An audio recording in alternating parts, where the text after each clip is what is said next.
Raidieraksts Drošinātājs. The first thing that I would like to ask, please tell me about your first. How did you ended up here in Germany? Because I know you're Ukrainian, right? How did this happen? So hello, my name is Yurii Kechur. Yeah, you asked me how did I end up here in Germany? Well, I studied in school. It was a school where we learned German, where I got my language degree. Then I started studying medicine just in my hometown in Lviv. And after 2 years, I came here to Germany to study medicine here in Germany at the LMU Munich, Ludwig Maximilians Universität Munich. Yeah, so now I'm here in Munich. Mm-hmm. So how long ago was it when you came here? Yeah, it was 2018. Since 2018, Since 2018, I'm trying to survive as a medical student here in Munich. Yeah. Why survive? Well, medical faculty and studying medicine in general is a pretty tough thing, and it's a tough thing here in Munich as well because it's one of the best universities in the world and one of the best medical faculties in the world. So it was rather a joke. Of course, I'm not surviving, I'm thriving, but sometimes I do survive too. So it's both. But I really enjoy studying medicine. I think it really opens a big view on things, and you see things differently. Also in politics, for example, or just in life.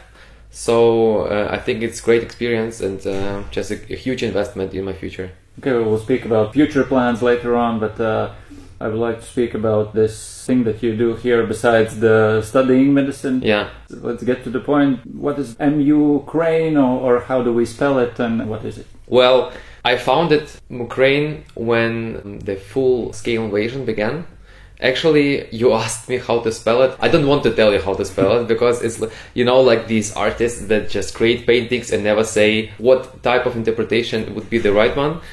I also don't know. I think you can say Mukraine or Mukraine.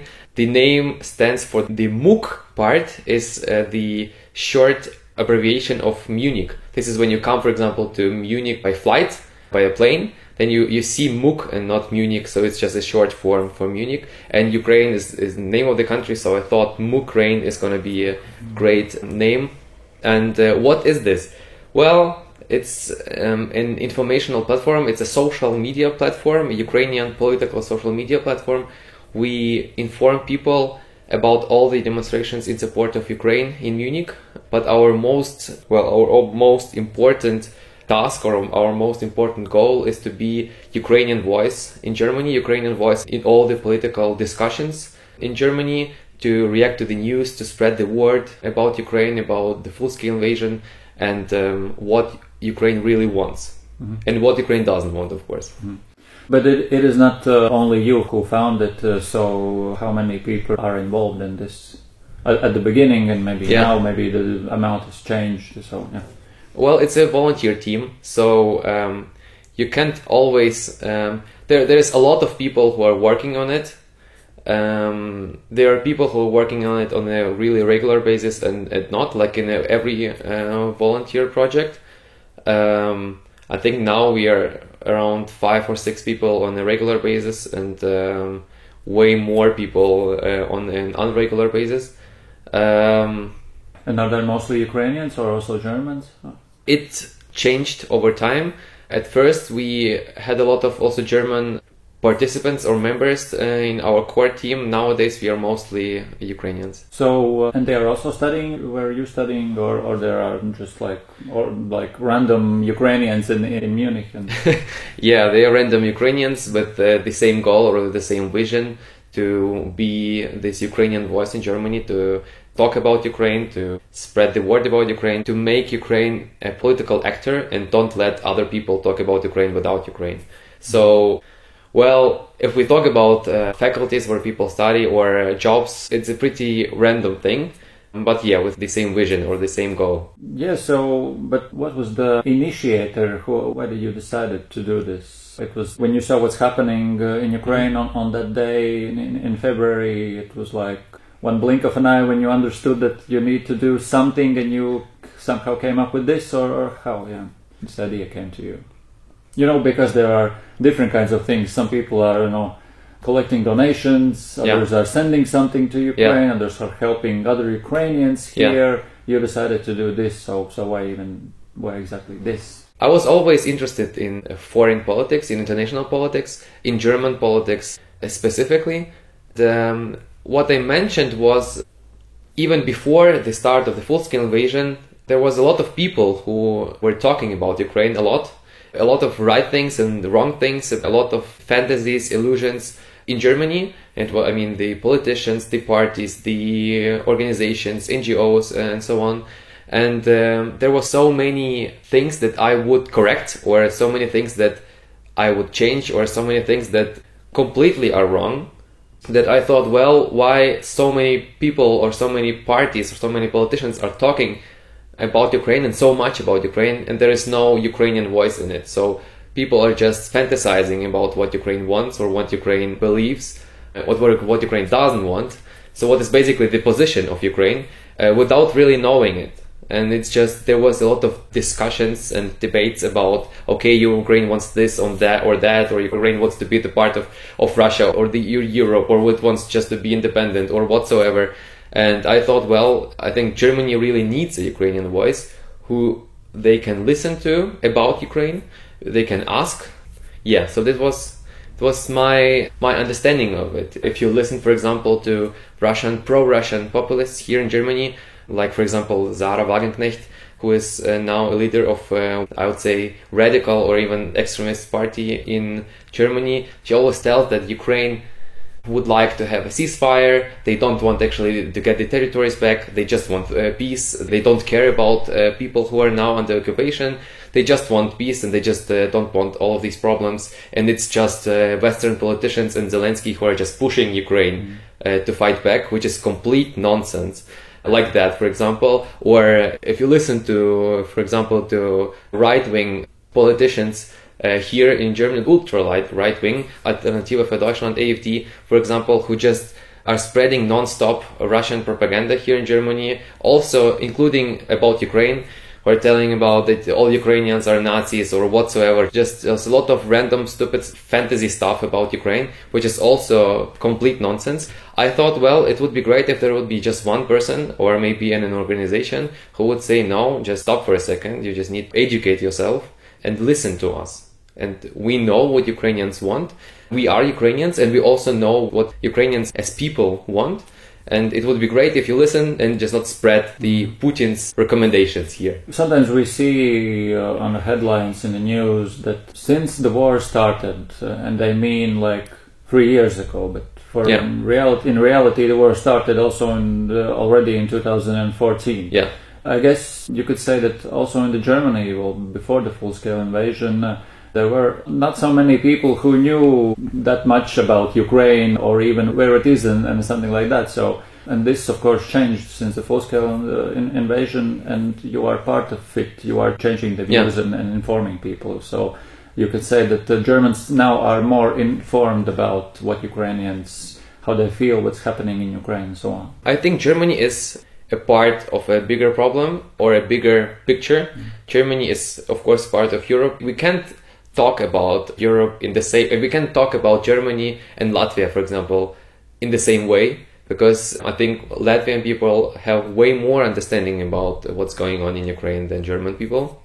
But I think in general, the Germans, at the beginning, the Germans were on the stage, this is the full-scale invasion, it's Ukrainian problem, it's not our problem, so we don't touch it, we don't need it, and we live like it doesn't exist. Or maybe we send you some empathy and love, but can't really help you, or don't want, or I don't know, maybe there are some other words that could describe why we don't do anything.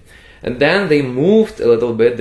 I think now they moved over time. They moved to the stage where most of the Germans would say or think, well, it's still a Ukrainian problem, but we see big danger in it. We can't ignore it, and we need to help Ukraine, and we are helping Ukraine. In this stage where Germans nowadays are, it's still the Ukrainian problem.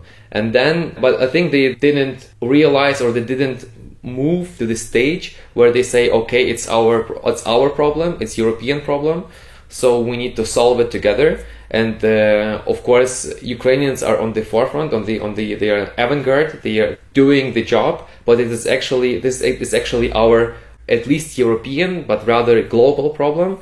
So we need to solve it. And I think the longer Germans are staying on the stage, it's Ukrainian problem, we need to help them, we see the danger, but it's not our problem. The longer they stay on the stage, so the longer the way to the end stage takes, the more time Germans need to get to the stage where they say, okay, it's European problem, we need to solve it. Closer the war gets to the point where it's really European or it's really global problem. And I think in the beginning of the war, I think the German government really hoped that war is going to end pretty soon, pretty quickly, and that Ukrainian not really hoped, but I think in the beginning German government thought the war is going to end pretty quickly, so they just didn't want to help Ukraine or didn't want to discuss help for Ukraine because they thought, okay, it's going to end now in 3 days or in a week or in 2 weeks, and it just doesn't make any sense to help them. And then over time, I think Germany first tried to block a lot of different European and global decisions to help Ukraine. But then over time, Germany, I think the whole world saw what type of genocide is going on in Ukraine. And I think it was really hard to watch away and just to live the normal German life and not to recognize that it's genocide. I think Germany is still not recognizing that genocide is going on in Ukraine, at least on the governmental level, because if Germany would recognize the Russian full-scale invasion in Germany as genocide, it would mean for Germany that they really need to give real help. So they really need to, because as a civilized country or at the front of European values, you can't just watch away while genocide is going on just in your neighborhood. You said that the Germans are not there yet to understand that it's their problem too, that they are in danger too. So do you have some ideas what should happen to overcome this obstacle? We know that there are hybrid actions, sabotage actions across Europe. Also in Germany, we hear drones flying around army bases or other critical infrastructure places. Maybe that at some point could be some kind of a wake-up call that we are also in the danger. How do you see this? It's good that you mentioned sabotage, because I don't know if you saw it. Today was new about Germans telling about sabotage of a military ship. I don't know if you saw it or not. No. But of course, they're not. You can't tell now who did this. They just thought, okay, some individuals. But we could imagine, right? Me and you. I think we could imagine who could do this. Also, if we talk about, for example, the explosions of one of the biggest chemical factories in Germany, or how Russians, for example, trying to assassinate the head of Rheinmetall, of the weapon factory CEO. So we are just seeing Russia, or for example, the drones over Germany, or even drones flying over Ukrainians that are training in Germany. We see the news here. We read the news every day about it, and I think it doesn't really bring anything. I wouldn't say that Germany or German people don't really get who is doing it, but I think the way between understanding that the Russians are sabotaging Germany and the EU from this stage to the end stage where Germans, the West as a collective West that doesn't exist but still understands that it's their problem, is really big. And I don't know why. Maybe, I think Germans, after the World War II, or since the World War II, Germans have pretty fearful about possible war. And I think what is pretty characteristic for German politicians and part of the German society is also to have fear of possible war and to try to ignore any signs of a possible war. So I think for this case, the hybrid war is actually the biggest threat for Germany, because if you try to attack Germany via sabotage or, for example, or hacker attacks or something like that, if you don't attack directly, if you just find different alternatives where you can create space for Germans to ignore it, because they say, oh yeah, it's just one punctual problem, it's just one little problem here and there, but it's not a big picture. I don't know, yeah, these Russians are crazy, but it's still not war, they're just sabotaging some stuff.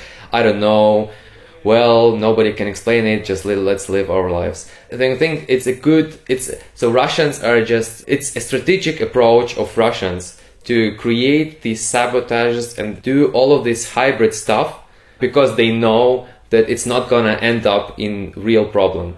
So I think it's just it's like in medicine you call it circulus vitiosus, where it's just the devil's circle. So first Germany doesn't really recognize these small problems as part of a bigger picture, and then Russians understand that they just don't get punished for that, and then they create even more and more sabotages, and and now we have elections in Germany, and Germans are really trying to influence German elections from all of these sides, and I think it's a big problem for Germany to not recognizing on a state level or on a governmental level that it's a big problem and we need to fight back. You said earlier that Germans maybe say the wrong things about Ukrainians. They don't really maybe understand some aspects of, I don't know, what is going on there or something about Ukrainians. So how big part in all this have this information from Russia? How do you see it in Germany? How big role it plays in the view that German has towards Ukrainians, Ukraine? How big this Russia's disinformation is on which scale it impacts the German views about Ukraine, about Ukrainians? Well, it has a really big influence. For example, if you take far-right extremist party, the AfD party, or how many Germans would say a Nazi party, Alternative für Deutschland, AfD, I would say 80% of what they are saying, or what would they say, or what they are saying during the political discussions is basically a lie, or a misinterpretation at least.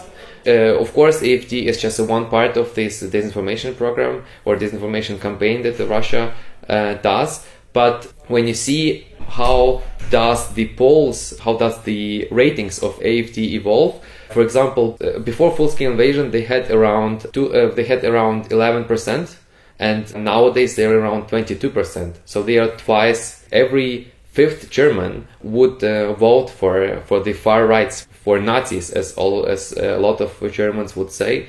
And the problem is the full-scale invasion in Ukraine and the partial success of Putin and of Russia. It brings fear to the West. It brings fear for their own lives, for security. The fear, it's like a nutritional medium for populists and for extremists, for extremistic and populistic parties. In every single country, we see that almost in every country in Europe, populists or extremist far rights are rising. We can name them. It's Poland, it's Hungary, it's Italy, it's France, it's Germany. It's Austria. You can't really ignore it. The problem is when Putin does some success in Ukraine and when they achieve some goals, and when people get this fear for their own lives, for their own security, for their own families, there will be people who will try to sell to these people the cheap peace. The cheap peace would mean we don't really need to oppose, we don't really need to fight back, we don't need all of this awareness campaigns, we don't need to talk about how Russia is hybridly trying to attack us. We just need to be friends with Russia. And usually people who are trying to sell you cheap peace are pro-Russian parties, and by coincidence, or not, basically by not a coincidence, almost all of them are funded by Russia. And almost all of them are also far right or far left. So this is how the extremists or the far right or far left populists are always rising during the war. And this is why during the war, AfD became twice as powerful as they were. They went from 11% to 22%. As I said, it's not only happening in Germany, it's just really happening in the whole Europe. And I think what Europe doesn't understand, or what a lot of countries in the West don't understand, is if Ukraine loses the war, of course, there are a lot of people that say Russia will go further and Russia will attack Poland and Baltic countries and so on. And just the World War will begin.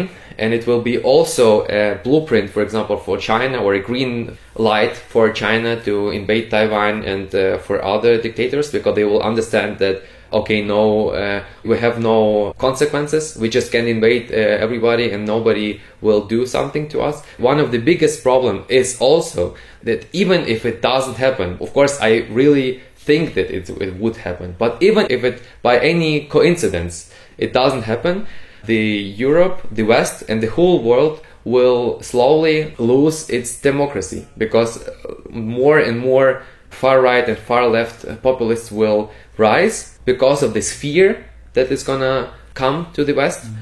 This is what we see now, actually. The Europe is now slowly losing the democracy and freedom. We know that various events in support of Ukraine are held in Munich every year, also during the Munich Security Conference. So, in your opinion, why it is important to do these kinds of events? 3 years now since the full-scale invasion, they are still happening. Ukrainians are still gathering. Yeah. How do you see why it isn't? There are a lot of different other platforms or events in support of Ukraine, in Munich especially. For example, demonstrations or rallies in support of Ukraine, and I think, or other charity events, for example. And I think the most important goal of these events is to create context. I think to create context about a full-scale invasion, about what's going on in Ukraine. I think it's context that reminds people what's going on. And I think you can't win in war if you don't see the war. And I think demonstrations and rallies really help Germans, especially, and also just Europeans, to see what's happening, and I think, for example, during elections, to have it in their minds, take it into account what's happening in Ukraine and what different parties want or don't want for Ukraine. Mm-hmm. I think also there are a lot of politicians nowadays in Germany that really have fear of escalation, and I think Germans also need to understand that if they go to elections and choose one party or another party, different parties have different interpretations of the war and different levels of fear of escalation, especially in Germany. As I said before, that Germany has real fear of potential war or potential escalation because of the World War II and the big trauma that German people had since there. But I think important is to understand that you can't bring peace without winning the war. And you can't win the war if you don't escalate.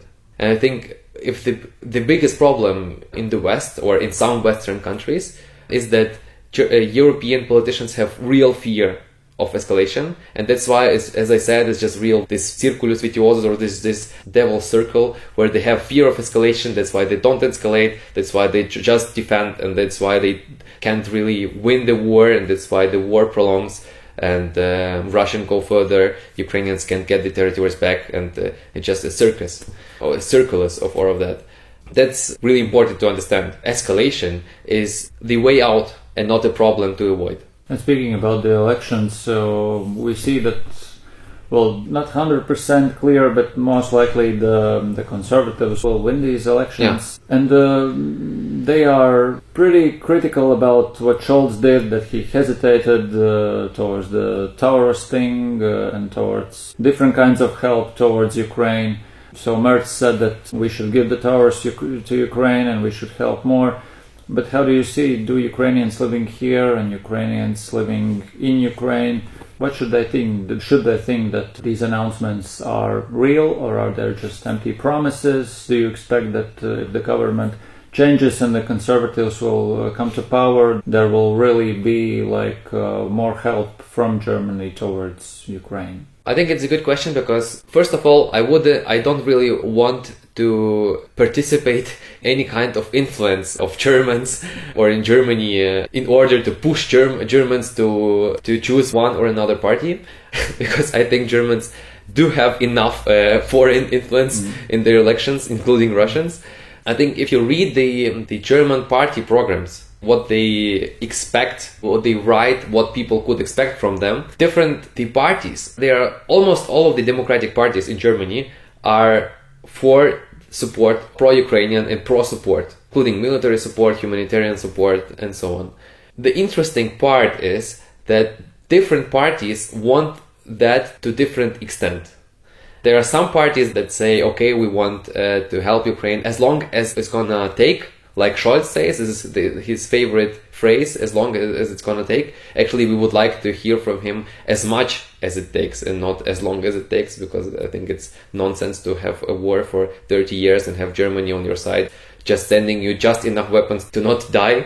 But if we talk about Merz, Friedrich Merz, or if we talk about Christian Democratic Party, it's important to say that they were, all of these 5 years, it was less than 5 years, they were trying to oppose. They were basically in opposition, and the winners, the guys that are gonna possibly win the elections, didn't really participate in the decisions of the previous government, because the previous government was formed by the Greens, the SPD, the FDP. So basically by left centrists and right centrists.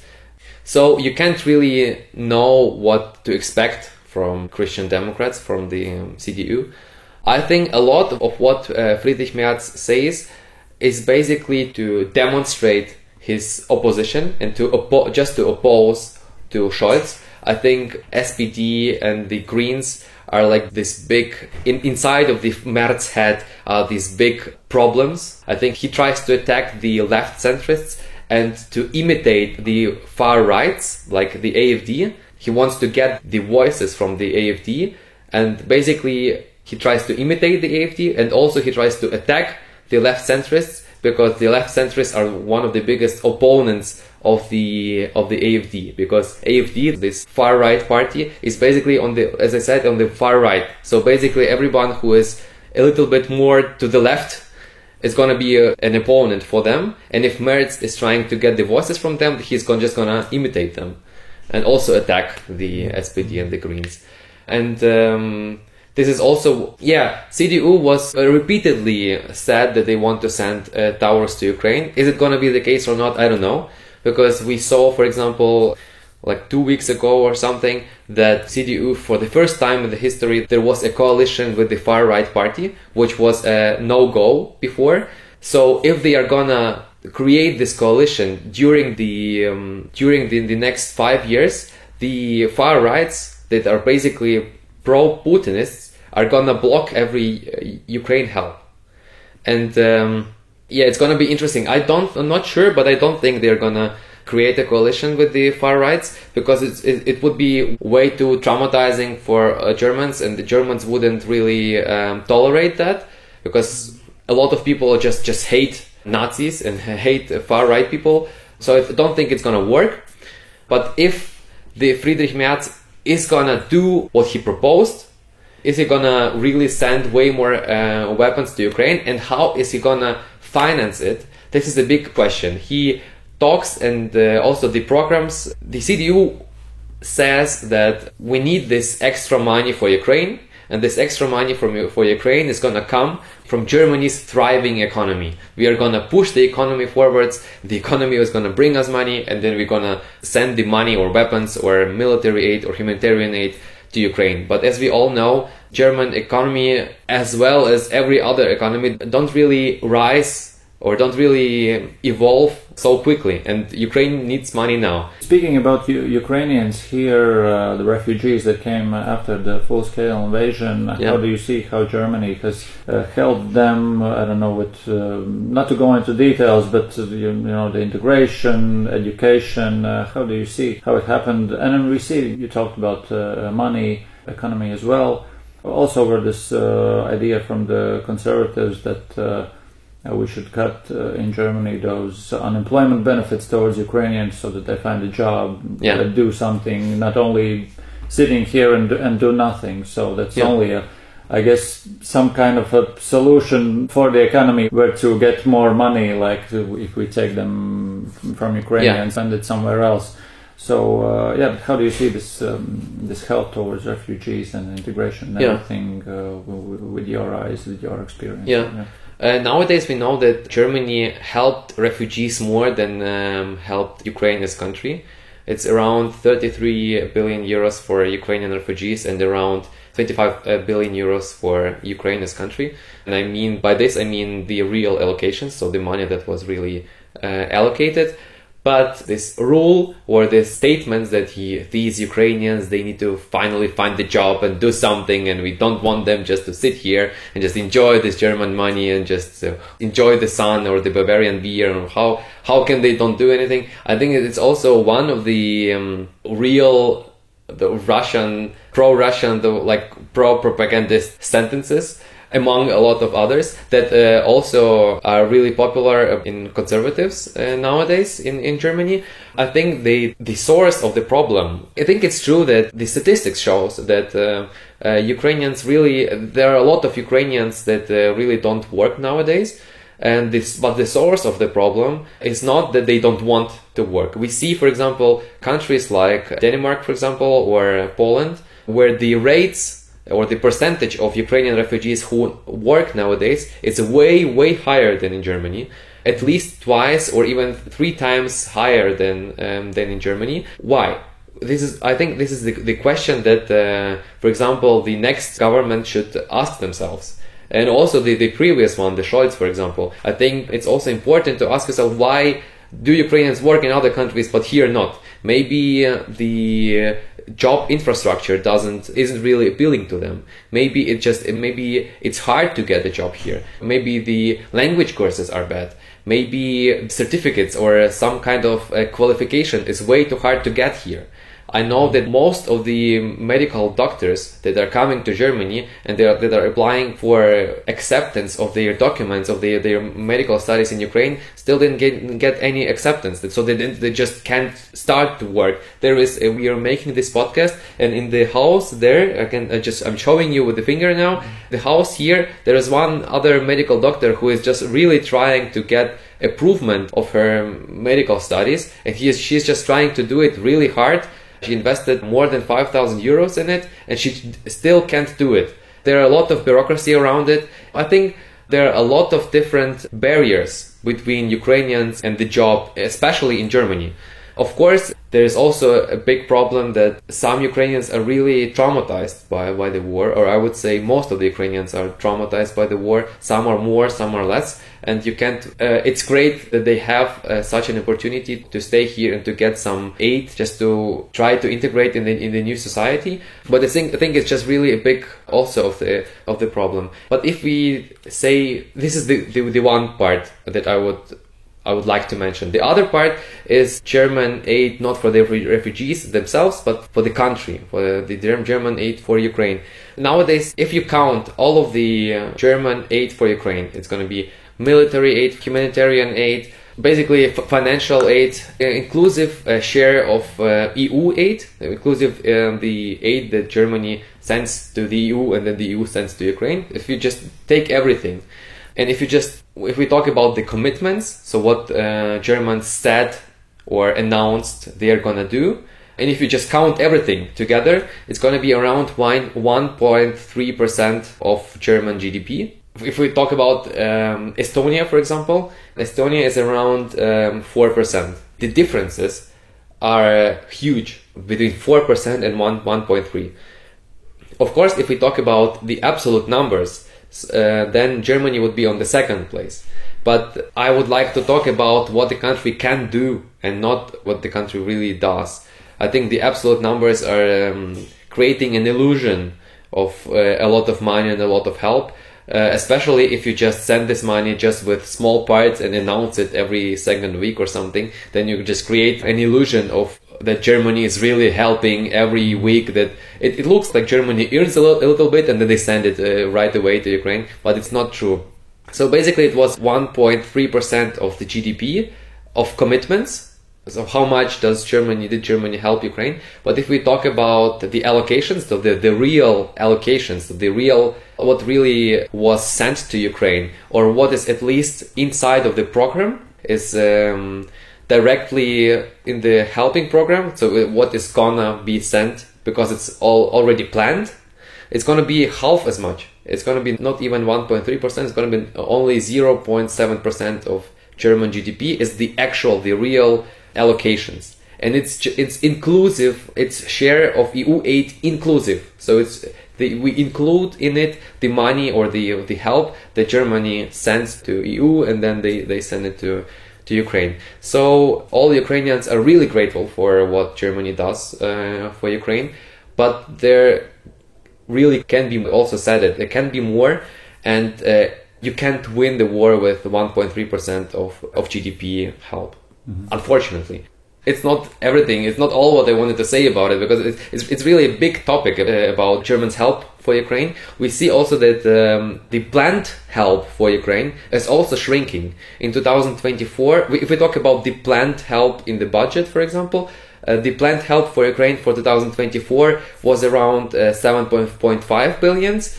And 2025 or 2026, it's half as much, 2 times less. It's going to be 4 billions in 2025 and only 3 billions in 2026.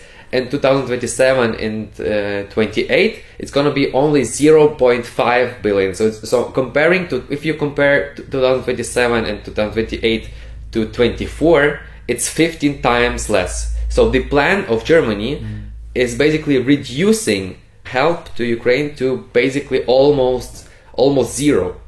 It's really concerning, especially if you think about how much, if you think vice versa, if you think, for example, how much did EU pay not Ukraine but Russia, for example, for oil or for gas. When nowadays, if you take the span, the time of the full-scale invasion, EU paid Russia around 111 billion euros only for oil.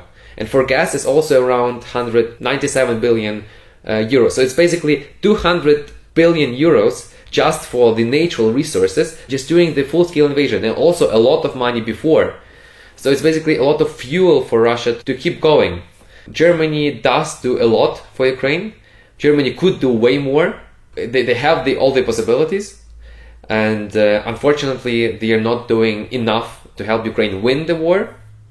They are not helping Ukraine as much as possible, but only as long as possible. And it would be great if it would be vice versa. At the end of our interview, I would like to ask about your future. So you're studying medicine right now. Where do you see yourself, in the coming future, whether you will, live maybe here and work here as a doctor, or go maybe back to Ukraine, share your experience and knowledge there. So what do you think? What will your future be? Yeah, since I'm really concerned about my future because of the Russian full-scale invasion, I think I'm the right person to talk about full-scale invasion, but the wrong person to talk about my own future, unfortunately. So actually, I can't really imagine what I'm gonna do in 2 weeks, for example, Yeah. Of course, I'm now in the final stage of my medical study. I do a lot of politics nowadays. I do both. I do medicine and politics nowadays. German, Ukrainian politics, international politics, German politics, Ukrainian politics. But the world is way too unstable. I can't really give you... you're expecting prognosis about the war or about my own future. And since the both things are really associated with each other, I can't really say you. I have plans. I have some ideas, both in politics and in medicine. But how it's gonna really look like, I really can't say. Okay. Unfortunately. Yeah. Thank you very much. Yeah, we'll see. Yeah. Yes, thank you. It was a great opportunity for me. Thank you. Raidieraksts Drošinātājs. Liels paldies Rihardam Plūmēm. Viņš sarunājās ar Minhenē dzīvojošo Ukraini Yuriju Kečuru. Paldies par šo ieskatu Vācijas sabiedriskajā domā attiecībā pret Ukrainu un to, ko dara paši Ukraiņi. Tu biji Minhenē vairākas dienas, vai ir tev vēl kaut kas piebilstams pie tā, ko jūs runājāt ar Juriju?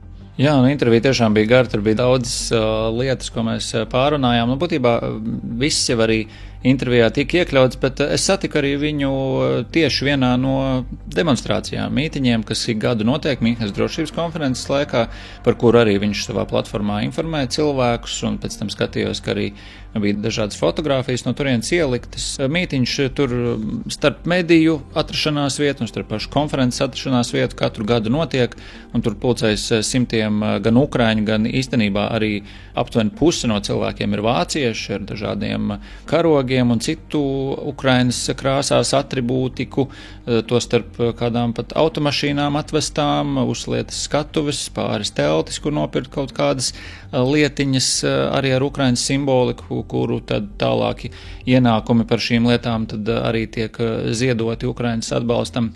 Tā kā arī tur es viņu satiku un satiku arī citus ukraiņus, starp citu Ukraini Olhu arī es satiku, ar kuru mēs runājam tieši pirms gada.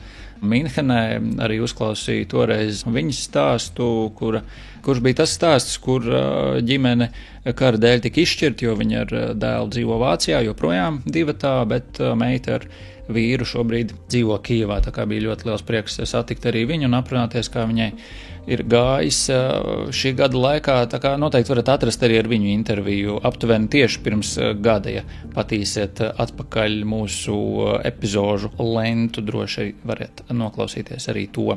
Tevis pieminētās fotogrāfijas no konkrētā mītiņa un vēl dažiem citiem Jurija un viņa domu biedru rīkotajiem mītiņiem un demonstrācijām varēsiet skatīt LSM LV portālā, kad nedēļas nogalē tur tiks publicēta šīs sarunas drukātā versija, tā kā lasiet to, skatieties bildes, ieraudzīsiet pašu Juriju vaigā arī.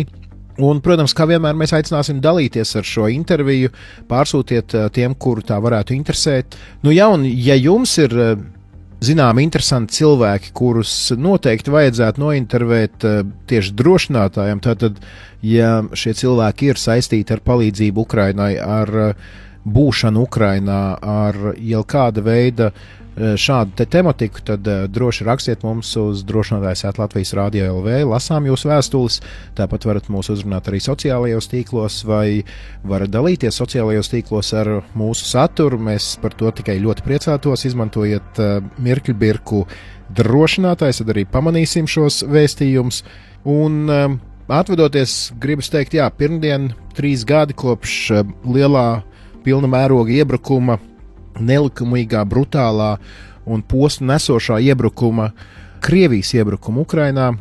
Šis ir brīdis, kad, kā parasti gadadienās, atminās un sēro, bet es aicinātu būt aktīviem un atbalstīt Ukrainu šajā patiesībā tik izšķirošajā mirklī.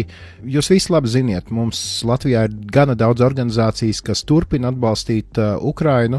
Ja neziniet, bet jums ir vēlme atbalstīt, tad arī rakstiet mums, mēs noteikti padalīsimies ar dažādām iespējām, kā varat atbalstīt Ukrainu. Gal galā tuvojas vasara, atvaļinājuma laiks un tā tālāk. Es zinu, ka ir latvieši, kas brauc uz Ukrainu kā brīvprātīgie, palīdzēt gatavot ēst, palīdzēt daudz un dažādos veidos. Tāpat turpinās palīdzības sūtīšanas no Latvijas uz Ukrainu. Ja jums ir automašīna, degviela, jebkas, kas var palīdzēt, vai kādu naudas līdzekļu, savedīsim jūs kopā ar attiecīgajiem aktīvistiem, attiecīgajām organizācijām. Galvenais būtu nepalikt malā, un kāpēc gan šo ļoti bēdīgo un asiņaino 3 gadus atceres dienu nepieminēt, noziedojot Ukraiņiem, lai viņi sakauj iebrucējus. Jā, gal galā Ukrainai palīdzība ir nepieciešama un būs nepieciešama neatkarīgi no tā, vai un kad tiks panākts kāds pamieris vai miers.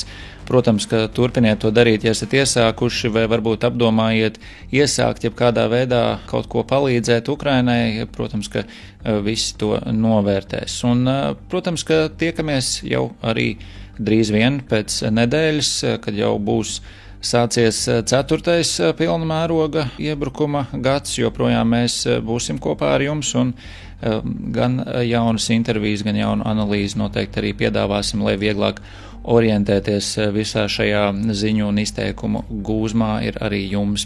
Bet tikmēr atcerieties, drošinātājs, tas ir skaidri un personīgi par karu Ukrainā. Visu labu!